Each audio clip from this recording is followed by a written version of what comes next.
오늘 2022년의 맥주감사절 아마 전국의 교회가 7월 첫 주일 오늘 맥주감사절로 지킬 것입니다. 우리 교회도 함께 이 맥주감사절에 동참하면서 함께 오늘 생각해 보고자 하는 말씀이 감사가 생활이 되는 축복. 여러분, 제목 자체만 하더라도 감사가 생활이 되면 그보다 행복한 삶이 어디 있겠습니까? 늘 감사하는 삶. 그러면 내가 내 삶에 뭐가 있어서 날마다 감사할 것인가? 감사할 제목을 늘 찾아가면서 감사하는 삶. 여러분, 저 유명한 헬런 켈러라고 하는 사람을 아실 것입니다. 헬런 켈러는 누구냐 하면 그는 삼중고, 듣지도 보지도 이젠 말하지도 못하는 이 삼중고의 이젠 장애인입니다. 그런데 그의 소원은 간절한 소원이 있었습니다. 불가능한 소원이었지만 자기가 3일만 눈을 뜨고 세상을 볼 수 있다면 그보다 더 큰 소원은 없다. 3일만, 사흘 동안만 세상을 볼 수 있다면 그럴 수 있으면 얼마나 좋을 것인가를 생각하면서 혼자 가상하면서 계획도 세워보았습니다. 3일 내가 눈을 뜨고 세상을 볼 수 있다면 어떻게 할 것인가? 그가 그토록 보고자 소망했던 일들을 여러분, 저는 3일만 눈 뜨고 볼 수 있을 것을 소망했지만 우리는 날마다 눈을 뜨고 볼 수 있고 일상생활 속에서 특별한 대가도 지불하지 않고 우리는 경험하고 있습니다. 하지만 그것이 얼마나 놀라운 기적인지 모릅니다. 아니, 누구나 경험하고 사는 것처럼 잊어버리고 삽니다. 그래서 이 헬런 켈러는 이렇게 얘기를 합니다. 여러분이요, 내일이면 귀가 안 들릴 사람처럼 새들이 지저귀를 들어보아라. 내일이면 냄새를 맡을 수 없는 사람처럼 꽃향기를 맡아보아라. 내일이면 더 이상 볼 수 없는 사람처럼 세상의 아름다운 것들을 보아라. 그렇기에 오늘 내가 볼 수 있고 들을 수 있는 것이 얼마나 소중하고 놀라운 기적 같은 일인지를 다시 한번 감사하자는 겁니다. 우리는 지금 어마어마한 것을 받아 누리고 지금 우리에게 소유하고 있으면서도 불구하고 여기에 대한 감사를 잃어버리고 이젠 마땅히 당연히 해야 될 것처럼 우리는 찬양할 때에 지금까지 지내오고 보니까 당연한 것 아니라 모두가 하나님의 은혜였소 라고 고백하는데,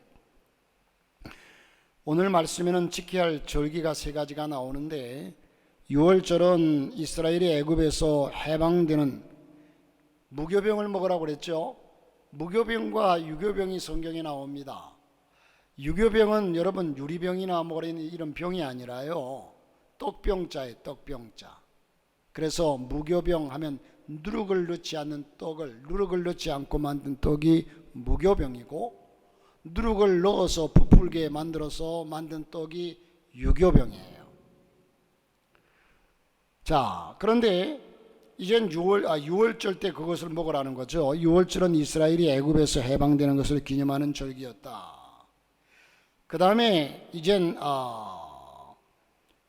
오늘 맥주절이 있고 그 다음에 수장절이 있습니다.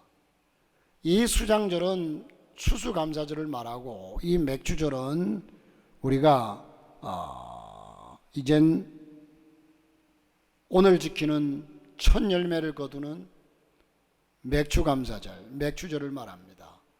여러분, 1년 동안의 첫 열매를 거두는 것이, 우리는 보통 보리를 지난해 가을에 심죠. 그래서 겨울을 지내고 자라난 것들이 새해가 되면 여름에 추수를 하게 됩니다. 우리나라는 지금 보리를 이젠 많이 볼 수가 없어요. 보리 심은 데를. 과거에는 이모작이기 때문에 가난한 배고픈 세월 속에서 보리를 늘 심었습니다. 논이면 밭이면 어디나 다 보리를 심었어요. 그러나 지금은 보리 구경하기가 참 쉽지 않습니다만은, 그러나 이 보리가 1년 중에 첫 번째 나오는 열매요 곡식이죠. 가나안에서 농사를 지으면 제일 먼저 거두는 곡식이 밀과 보리인데, 그것을 거두면 하나님께서 반년 동안 먹을 양식을 풍성하게 주셨다고 생각하고 제일 좋은 것을 구별해서 바치면서 일주일 동안 감사의 축제를 하라는 겁니다. 이것을 맥추절이라고도 하고 오순절이라고도 하고 칠칠절이라고도 하는데, 이스라엘 백성들이 애굽을 떠난 날이 6월절이죠. 그날 이스라엘 백성들은 양을 잡아서 그 피를 문설주에 바름으로 해서 장자의 죽음을 면했습니다. 하나님께서 그렇게 명하셨죠. 이날을 기념해서 6월절이라 하고 6월절로부터 50일째가 되는 날을 이젠 77절이라고 했는데, 50일째가 되려면 여러분 7 곱하기 7 하면 77은 49일 다음이 50일이에요. 그래서 77절이라고 했습니다. 이날 지도자 모세가 시내산에서 율법을 하나님으로부터 받았습니다. 그런데 예수님께서 6월절에 십자가에 못 박혀 죽으시고 나서 50일째 되는 날인 오순절에 성령이 임했습니다. 농사를 잘 되게 해주셔서 곡식을 거두게 하신 하나님께 감사를 드림과 동시에 하나님의 말씀을 주셨고 성령이 임하신 날이기에 구별해서 감사하는 날이기도 합니다. 하나님께서 우리에게 그날을 지키라고 명령하신 날이기도 합니다. 그 절기를 우리가 오늘 지키기 위해서 우리는 함께 모였습니다. 지나온 6개월 동안 하나님의 은혜로 산 것에 대해서 감사하는 절기가 된다면 우리는 더욱더 행복한 삶이 될 뿐만 아니라 하나님이 기뻐하시는 삶이 될 줄로 믿습니다. 여러분, 은혜를 은혜로 아는 것은 참으로 중요합니다. 은혜를 은혜로 아는 것, 여러분 모르면 엉뚱한 길 가는 겁니다. 바로 알면 우리는 그 인생의 길이 바로 가고 또한 삶의 의미가 있고 삶의 가치가 있고 삶이 행복한 삶일 것입니다. 자, 여러분, 지금도 인도라고 하는 나라가 잘 사는 나라입니까? 못 사는 나라입니까? 보편적으로 인도라고 하는 나라가 잘 사는 나라예요? 못 사는 나라에 속하죠.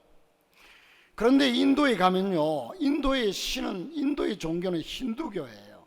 그러면 힌두교는 뭐냐? 힌두교는 사람들이 생각하기에 개인이든 단체든 누구든지 자기가 보기에 이거 섬길 만한 신이라고 생각하면 무조건 섬기는, 나무도 섬기고 돌도 섬기고 쥐도 섬기고 뱀도 섬기고 소도 섬기고 이 모든 것, 자기가 섬기고 싶은 것을 섬기는 것이 힌두교예요.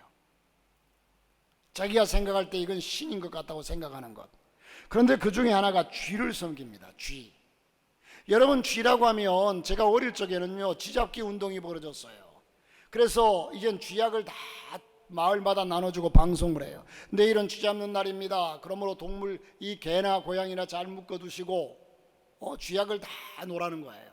그래서 그 다음 날 쥐를 몇 마리나 잡았나, 죽은 쥐를 다 가져다가 또 동네 앞에다 무더기로 쌌어요. 심지어는 학교 다닐 때요, 쥐꼬리를 가져오라고 그래요. 몇 마리 잡았나. 그래서 쥐꼬리를 엮어가지고 들고 간 적도 있어요. 거짓말 같은 얘기죠? 사실이에요. 어른들은 아실 거예요. 아이들은 몰라요. 어른들만 알아요. 자, 그런 세월을 지냈어요.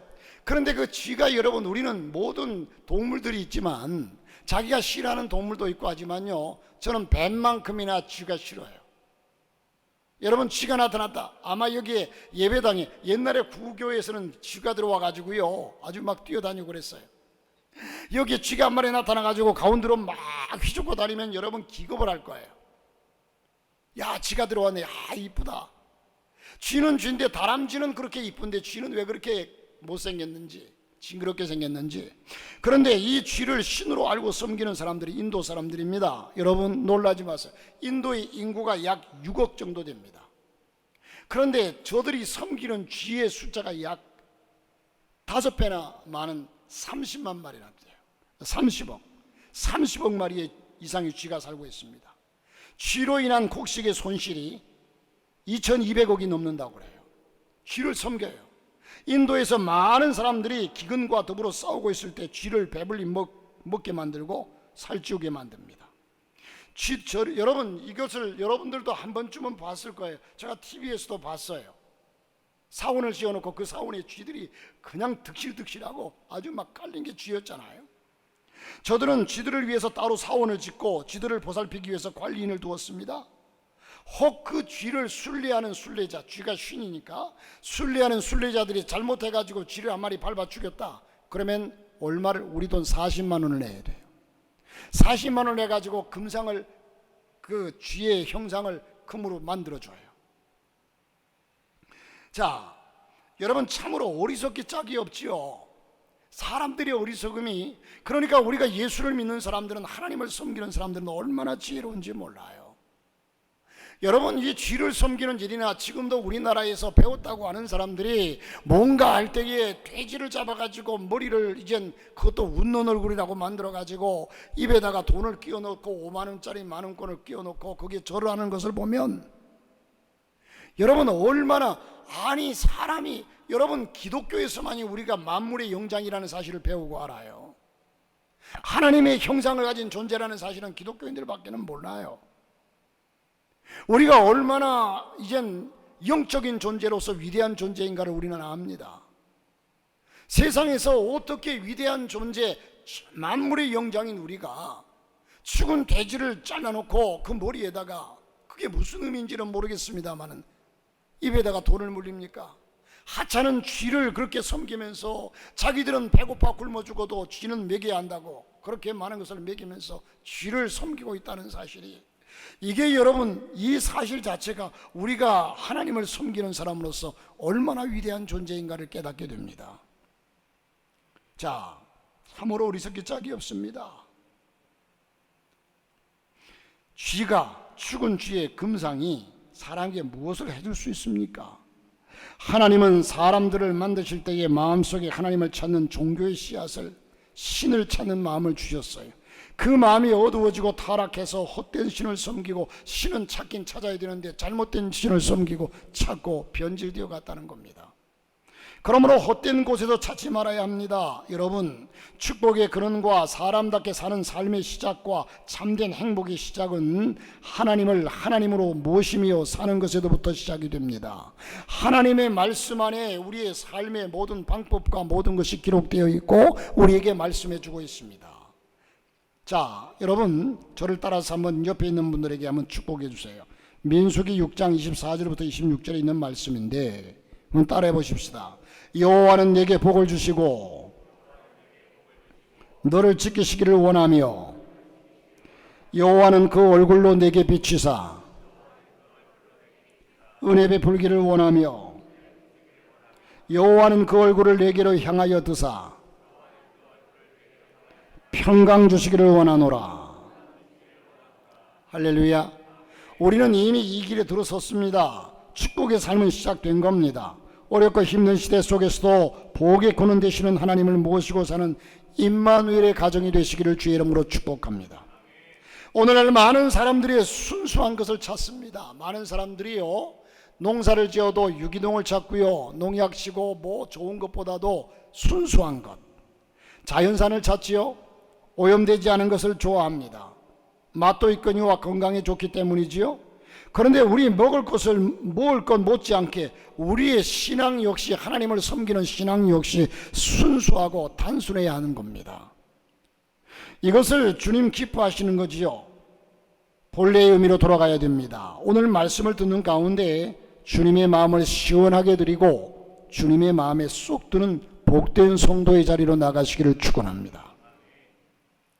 여러분, 첫 열매를 드린다는 것이 뭡니까? 이 정신의 의미가 뭘까요? 첫 열매를 드린다. 우선 하나님 제일주의라는 거예요. 하나님 우선이라는 거예요.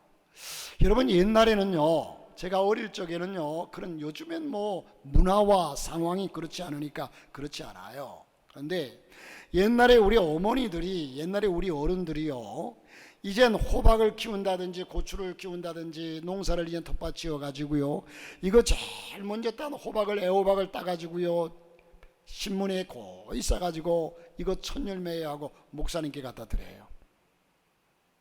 그런 거 봤어요, 못 봤어요? 어른들은 봤어요. 아이들은 몰라요. 옛날에는 그렇게 섬겼어요. 그것이 정성이죠. 지금은 여러분들이요, 그거 아니라, 호박 아니라 뭐 목사님께 좋은 토마토, 좋은 것들 뭐 그런데 그것이 첫 것을 하나님께 드린다는 그 마음, 그 중심. 할렐루야. 자, 여러분, 하나님 제일주의로 살아간다는 그 자체가 사실이요, 첫 것은 여러분, 첫 열매가 제일 크고 좋을까요? 사실 첫 열매가 그렇게 좋지는 않아요. 두 번째, 세 번째 여는 놈들이 하나님이 사람을 만들 때에도 흑인과 황인종과 백인을 만드셨잖아요. 어떤 사람이 그렇게 얘기합니다. 흙으로 만드셨으니까 토기니까 구워야 돼요. 사람을 흙으로 만들어 가지고 토기장이야 구웠는데 굽다 보니까 잘못 구워서 새까맣게 타버렸대요. 그래서 흑인이 되었대요. 야, 이번엔 신경 써서 하자 하고서 이젠 이걸 신경을 바짝 쓰고 구웠는데 꺼내보니까 설익었대요. 하얗더래요. 이걸 이거 이래서는 안 된다 하고서 다시 세 번째 잘 구운 놈이 노릇노릇하게 구웠는데 이게 황인종이래요. 자, 첫 것은 별로 안 좋아요. 여기 혹시 첫째가 있으면 죄송합니다. 나는 첫째가 아니라 셋째예요.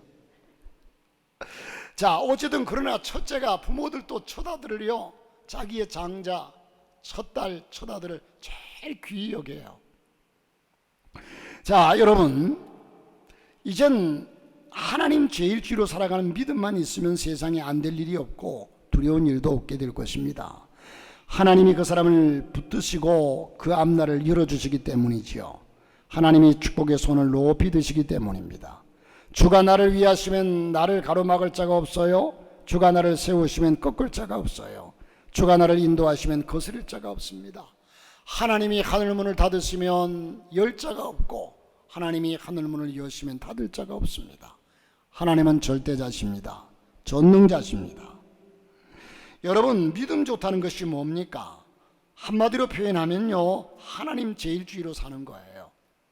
먼저 하나님을 우선순위로 회복하는 겁니다.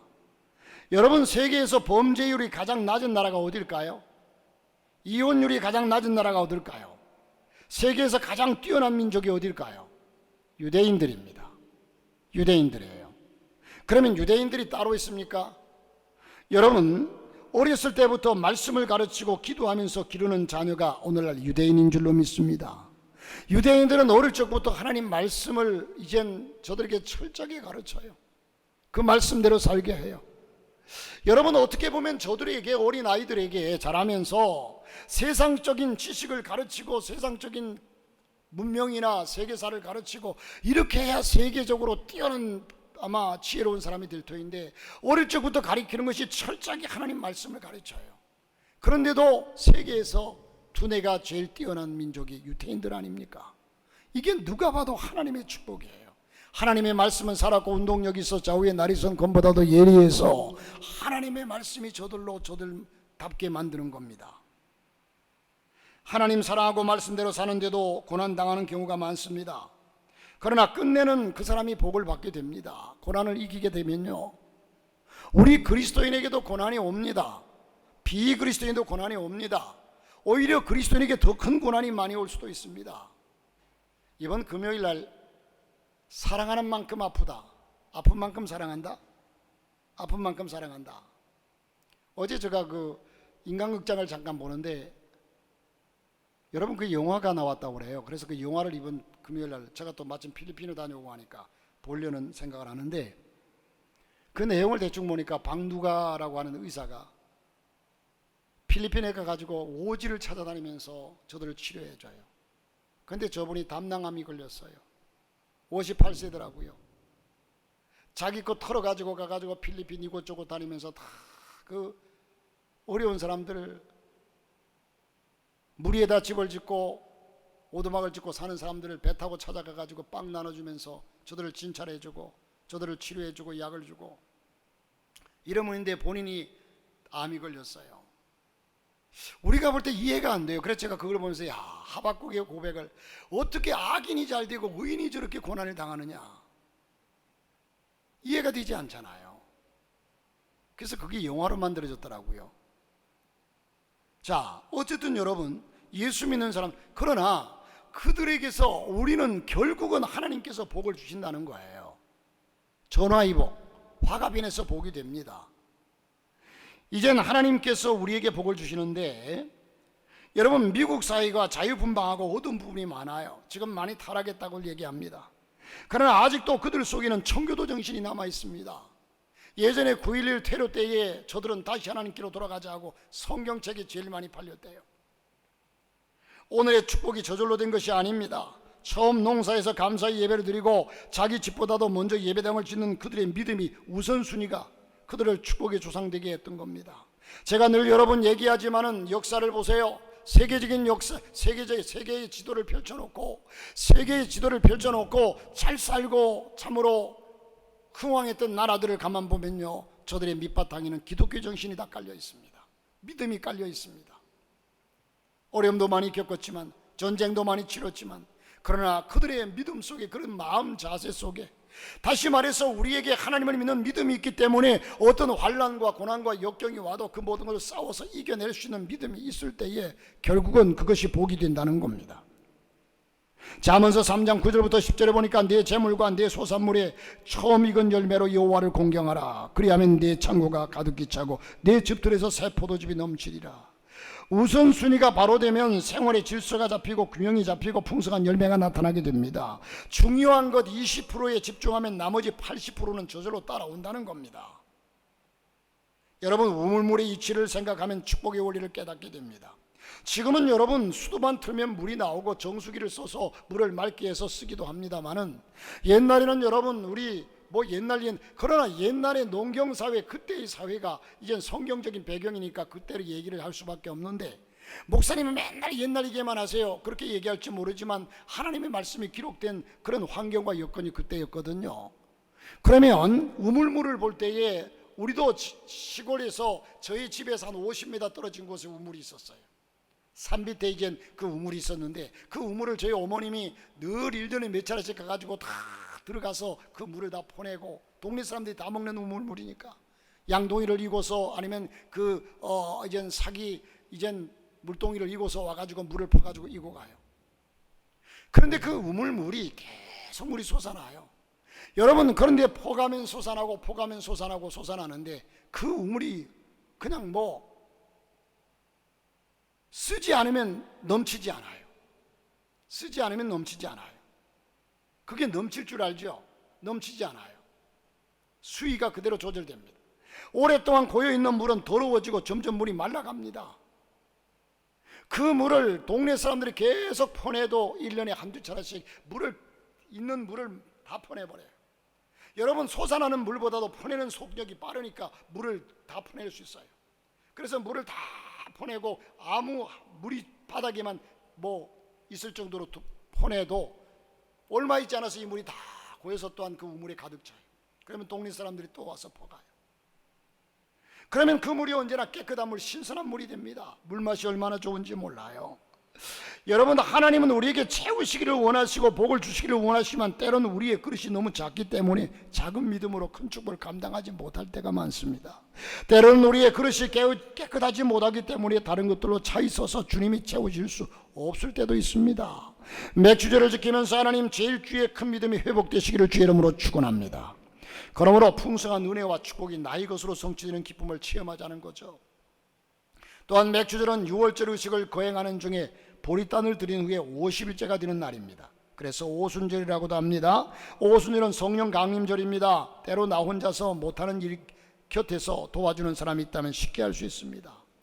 힘겨운 인생살이도 성령이 임하시면 눈이 흐려서 지금까지 보지 못하던 세계를 보게 되는 겁니다. 마음에 확신이 생기고 믿어집니다.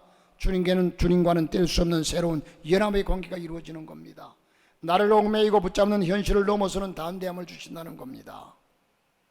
여러분, 우리가 수레를 끌고서 끙끙대면서 오르막을 올라가는데 누군가 뒤에서 조금만 밀어줘도 얼마나 쉬운지 몰라요. 저와 여러분이 힘들고 어려울 때 하나님께서 손을 내미시고 여러분을 붙들어 주시고 인도하시면 그처럼 우리의 삶에 큰 힘이 없을 줄로 믿습니다. 세상에서 제일 큰 문제가 뭡니까? 사고가 나고 큰 병에 걸리고 사업이 안 되고 큰 걱정거리가 생깁니다. 그런데 제일 큰 문제는 무슨 문제냐? 결국은 죽고 사는 문제입니다. 죽고 사는 문제예요. 성령 충만해지면 죽는 것도 사는 것도 그리 큰 문제가 안 됩니다. 세상에서 지금까지 보지 못했던, 누리지 못했던 기쁨과 만족과 행복을 누리게 된다는 겁니다. 그래서 환경을 이기고 죄를 이기고 자신을 이기고 사단의 권세를 이길 만한 능력을 갖게 됩니다. 그러므로 우리는 세상의 모든 것들이 이젠 염려가 되지 않습니다. 믿음으로 사모하는 자에게, 갈망하는 자에게 약속하신 성령을 하나님께서 허락하신다고 했습니다. 여러분, 구하면 주십니다. 주 안에서 행복한 삶, 만족한 삶을 사시기를 축복합니다. 할렐루야. 보세요. 사람들이 날 보고 목사님은 진시황제 후예냐고 그래요. 여러분, 진시황제가 진씨였어요? 진나라 시황제, 진시황제.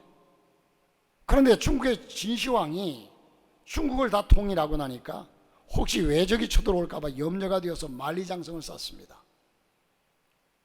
그러고 나니까 또 건강이 염려가 되고 오래 살고 싶어서 동남 동료 500명을 보내가지고 늙지 않는 불로초를 구해오라고 합니다. 자기의 대적이 되는 사람은 다 죽였습니다. 이제는 얘기에 무슨 문제가 있습니까? 걱정거리가 없어야 마땅하지 않습니까? 자기의 대적이 될 만한 사람 다 죽였어요. 오래 살고 싶어서 동남 동료 500명을 세계적으로 보내가지고 불로초를 구해오래서 세상에 좋은 것은 다 먹어요. 뭐가 문제입니까? 외적이 쳐들어올까 봐서 만리장성을 쌓았어요. 이제는 염려할 게 없잖아요. 그리고 지금 여러분, 중국에 가면 음식의 메뉴가 제일 많은 나라가 중국일 거예요. 말로는 수천 가지가 된다고 그래요.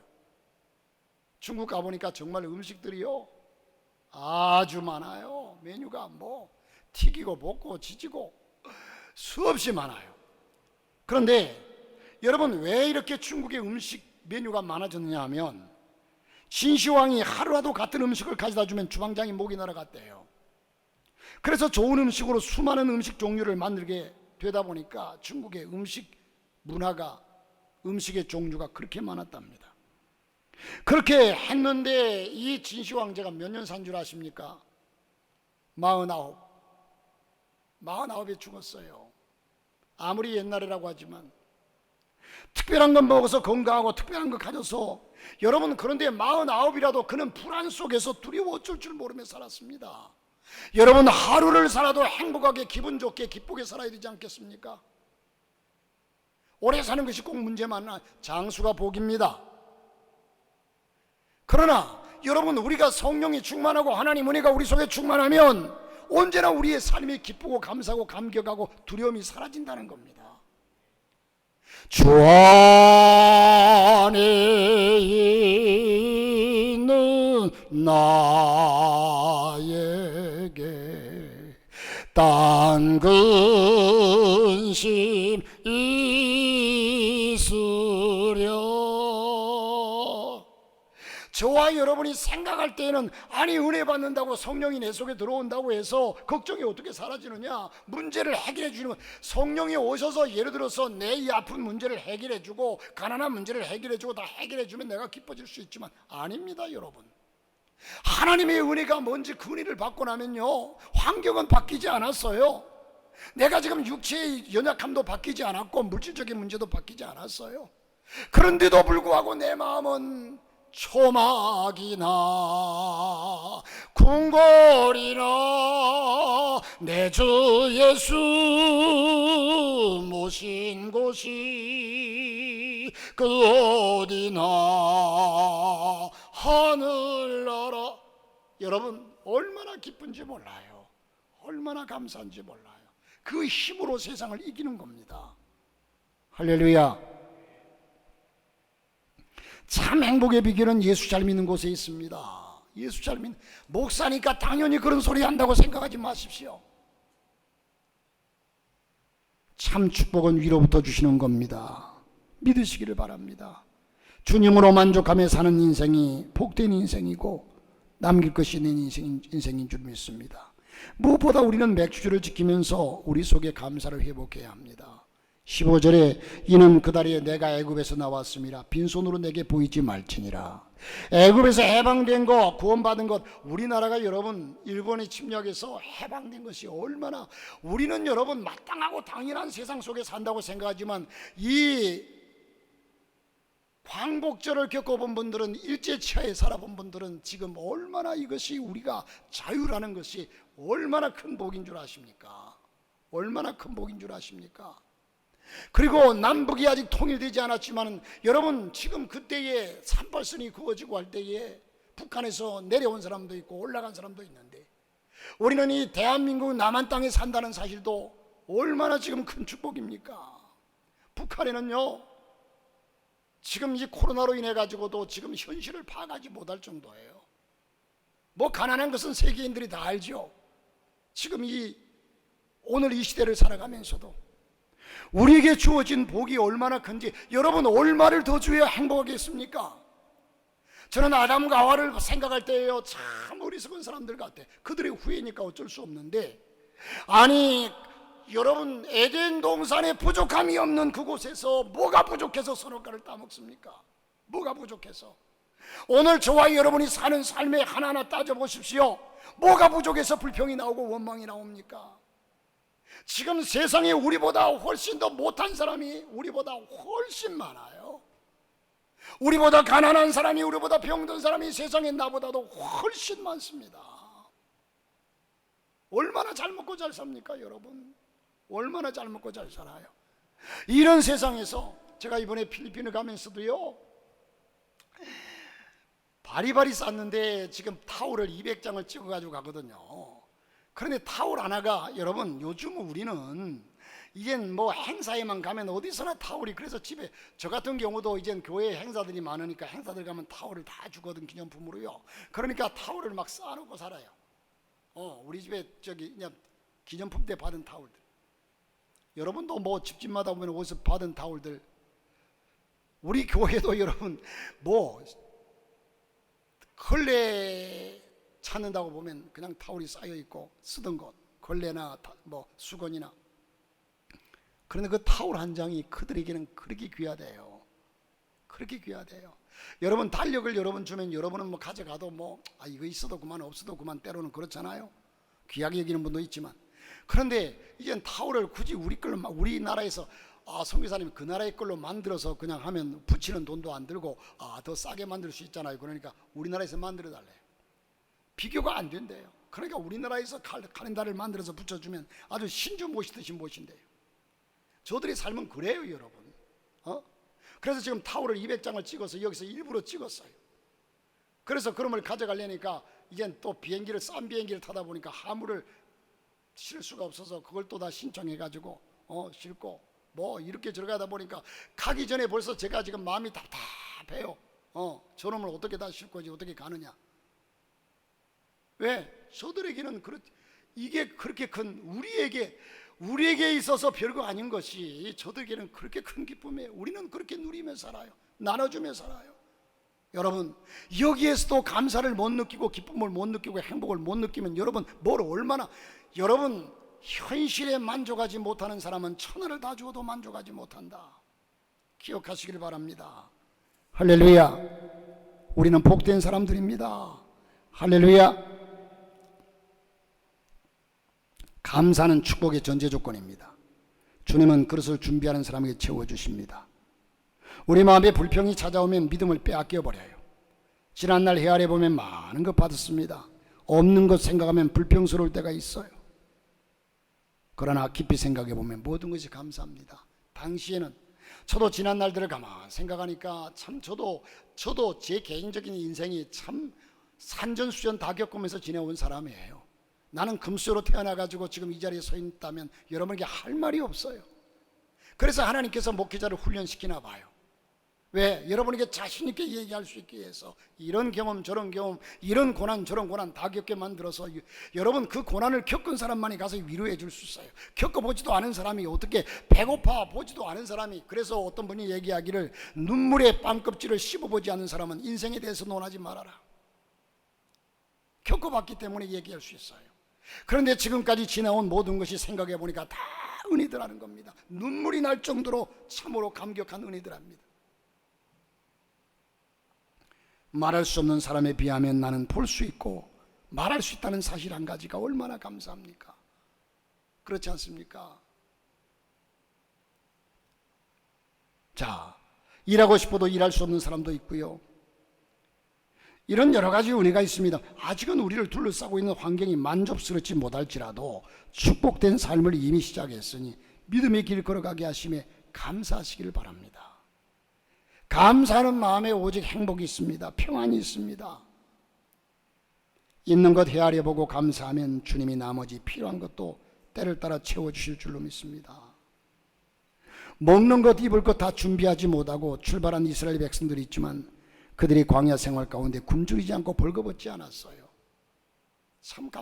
여러분, 이스라엘 백성들이 먹을 것이 없어서 배고파서 헐떡일 때 여러분 배고픈 서름이 얼마나 세상의 서름 중에 제일 큰 서름은 배고픈 서름이에요. 뭐 못 입는 거 천만의 말 배고파 보세요. 그런데 그들이 배고파가 잘 때에 만나가 하늘에서 확 쏟아져요. 얼마나 기뻤겠습니까? 그래서 하나님께서 저들에게 보호하셔서 40년 동안 광야길을 걸었지만 저들은 헐벗지 않았습니다. 옷이 헤어지지 않았어요. 신발이 찢어져 닳아서 없어지지 않아 발이 부르트지 않았어요. 하나님이 지키셨습니다. 이게 하나님의 은혜인 줄 모르고 옛날에 여러분 이 신발 발이 부르트지 않았다 생각해 보세요. 제가 이번에 필리핀 간다고 신발 하나 사려고 신발을 이제 운동화를 사왔더라고요. 그래서 마음에 안 들어요. 다시 바꾸러 가자. 갔더니 이젠 좀 점잖은 게 있어서 그놈을 사왔어요. 사와가지고 이젠 신어보니까 신고서 교회를 나오는데 아주 발 뒤꿈치가 까질 것 같아요. 너무 불편해요. 그래서 신발이 그래서 안 되겠다. 그래서 이제 이틀을 신었더니 그 신발이 또 좀 편해졌어요. 편해졌는데 이 여름이다 보니까 이 신발이 그것도 또 저기 그냥 좋은 데가 샀어요. 아울렛 좋은 데가 싸게 샀거든요. 그러다 보니까 아주 겨울 신발인가 봐요. 그래가지고 땀이 그냥 나가지고 새 신발인데 벗자마자 발에서 냄새가 나는데 그 더운 나라 가서 이거 어떡하나 해가지고 어젯밤에 또 갑작스럽게 가가지고 또 이젠 늦은 시간에 마트에 가가지고 하나 샀더니 좋은 거 건졌어요. 오래된 거. 그런데 신어보니까 너무 편해요. 여러분 지금 발이 좀 아프다 어쩌다 하지만 옛날에 여러분 어른들 내가 옛날 하니까 죄송합니다만 검정고무줄 신다가 떨어져가지고 모래가 들어와 보세요. 발이 부르트죠. 모래가 들어오면 그 신발 신고 그것도 또 신발도 또 큰 거 신으라고 발이 크면 안 된다고 옷도 큼직한 거 사지만 잠바가 코트 되고 그리고 또한 신발도 큼직한 거 사지만 어떤 때는 또 끈으로 묶어 다녀요. 벗겨지니까. 이런 세월을 어른들은 살아오셨어요. 그 세월이 이 세월로 바뀌었어요. 뭘 감사하지 못합니까? 얼마나 고맙습니까? 얼마나 좋은 세상 삽니까? 예? 그런데 우리가 뭘 불평합니까? 여러분 바라기는 우리의 온전한 마음도 정성도 드릴 수 있다면 주님 더욱더 기뻐하시게 받으실 줄 믿습니다. 우리 각기 처한 형편과 처지는 다릅니다. 주님이 원하시는 것은 우리의 중심입니다. 우리 마음을 내려놓지 못하면 천하를 다 주어도 만족하지 못해요. 우리 마음을 내려놓으십시오. 내가 무엇인데 이렇게 잘 사는가? 하나님은 사랑하는 자녀들을 결코 또한 가난 속에 내버려 두지도 않습니다. 여러분 우리의 삶은 운명도 아니고 팔자도 아닙니다. 사람들은 팔자가 그러니까 운명이 천만의 말씀이에요. 이 세상에 우연처럼 일어난 일들이 많이 있는 것 같지만 결코 우연이 아닙니다. 우리의 생사, 화복은 환경이나 사람에 달려있는 것이 아니라 오직 하나님의 손에 달려 있습니다. 눈에 보이는 것이 가장 정확한 것 같지만 그렇지 않습니다. 우리의 앞날이 칠흑같이 어둡고 깝깝하고 답답하지만 하나님이 역사하시면 무에서 유를 창조하시는 분이 하나님이십니다. 때로는 내 눈에 확실히 보이는 것이 확실하지만 틀릴 때가 많습니다. 그러므로 육신의 생각에 속지 마십시오. 모두 환경과 여건을 넘어서서 주님을 뜨겁게 사랑하는 마음과 진실한 감사를 회복하시는 절기가 되시기를 바랍니다. 감사는 두 종류가 있습니다. 절대 감사와 상대 감사가 있습니다. 상대적 감사는요, 누군가와 나를 비교한 후에 나는 몸이 정상이라 다행이다, 저런 일은 겪지 않아서 참 감사해, 나는 가진 게 더 많아서 다행이야, 참 감사, 이런 겁니다. 일반적으로 생각해 볼 때 우리가 작은 차, 소형차를, 그 소형차의 대명사가 티코라고 얘기해요. 보통 티코가 처음 나와서 티코, 작은 차죠. 이 티코를 타는 사람이 그랜저를 타는 사람 사이에 끼어 있으면 아이고 나는 티코, 나만 티코 타네, 불평이 나와요. 그런데 이 티코를 타고 자전거를 타는 사람들 사이에 끼어가지고 그 차를 끌고 가면 야 나만 자동차 타네, 이게 상대적 감사예요. 여러분, 상대적인 감사는 이젠 이와 같지만, 하지만 절대적 감사는 그렇지 않습니다. 비교 자체를 하지 않습니다. 내게 주어진 상황을 감사하는 마음으로 받아들이는 겁니다. 하나하나 좋은 쪽으로만 생각하는 겁니다. 잘 생각해 보면 우리가 지향해야 할 감사는 후자임이 분명합니다. 물론 상대적 감사도 감사하는 마음은 중요합니다. 소중합니다. 하지만 성경적인 감사는 하박국의 감사처럼 비록 무화과 나무에 열매가 없고 포도나무에 열매가 없어도 여호와 하나님으로 인하여 감사하고 하나님이 나와 함께 하심으로 감사하고, 어떤 상황에서도 감사의 조건을 발견해서 감사하는 이 범사의 감사를 우리는 드려야 된다는 사실입니다. 지금까지 어떻게 살아오셨습니까? 앞으로는 어떻게 살아가시렵니까? 나의 삶은 결코 혼자가 아닙니다. 주님 가까이 계셔서 함께 하시고 도와주시는 그분이 내 곁에 있다는 사실을 잊지 마시기를 바랍니다. 감사할 줄 아는 사람은 아름다운 사람입니다. 성숙한 사람입니다. 이런 사람이 하나님의 사랑도 받고, 여러분 감사할 줄 아는 사람, 여러분 일부 예배 때도 말씀드렸습니다마는 보편적으로 보니까요, 효도하는 자식이 가난한 자식, 못난 자식이 효도합니다. 잘난 자식들이 효도하는 거 아닙니다. 그러므로 여러분, 우리는 부족하지만 하나님께 더욱더 감사하시기를 바라고, 한번 따라 하십시다.